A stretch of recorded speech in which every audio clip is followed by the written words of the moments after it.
দর্শক চলমান আইপিএলে দারুণ ছন্দে ছিল বাংলাদেশের কাটার মাস্টার মুস্তাফিজুর রহমান। আইপিএলের চলতি মৌসুমে ইতি টেনেছেন পেসার মুস্তাফিজুর রহমান। দর্শক চেন্নাইয়ের জার্সিতে 9 ম্যাচ খেলা এই বাঁহাতি পেসারে এবারের মৌসুমটা কেটেছে দুর্দান্ত। সর্বশেষ পাঞ্জাবের বিপক্ষে বিদায়ী ম্যাচে বল হাতে নজর কেড়েছেন মুস্তাফিজুর রহমান। এদিন দল হারলেও মুস্তাফিজুর রহমানের বোলিংয়ে মুগ্ধ ছিল সিএসকে।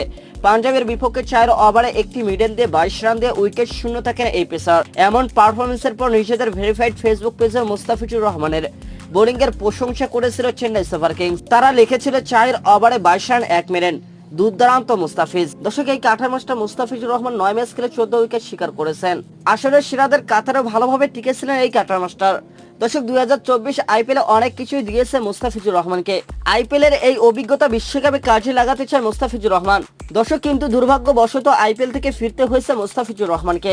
এই ফিরা নিয়ে আছে বহু আলোচনার সমালোচনা। অনেকে বলছে মুস্তাফিজুর রহমানের জায়গায় সাকিব থাকলে কি কেউ তাকে দেশে ফিরিয়ে আনতে পারতো, তাই এমন কাউকে ফোন করতো যার ভয়ে সবাই কাপড় ভিজিয়ে ফেলতো। দর্শক সাদা মনের মানুষগুলো এই সমাজে সব স্তরে বঞ্চিত। এর বড় উদাহরণ হলো মুস্তাফিজুর রহমান। তাকে নিয়ে ফাহিম স্যার নিজেই বলেছেন, আমি ব্যক্তিগতভাবে শঙ্কায় ছিলাম মুস্তাফিজুর রহমানের ভবিষ্যৎ নিয়ে।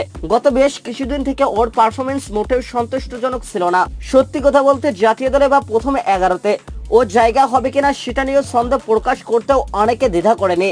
দর্শক অথচ এই কয়দিনে সবকিছু ওলট পালট করে দিয়েছে কাটার মাস্টার মুস্তাফিজুর রহমান।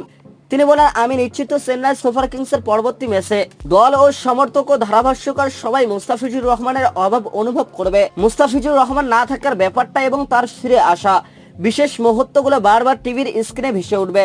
সবার মুখে মুখে উচ্চারিত হবে মুস্তাফিজুর রহমানের নাম, আর তার নামের পাশাপাশি উড়ে আসবে বাংলাদেশের কথাও। একজন খেলোয়াড়ের জন্য এর চাইতে বড় অর্জন আর কি হতে পারে। তো দর্শক, আপনিও কি ফাহিম স্যারের সাথে একমত?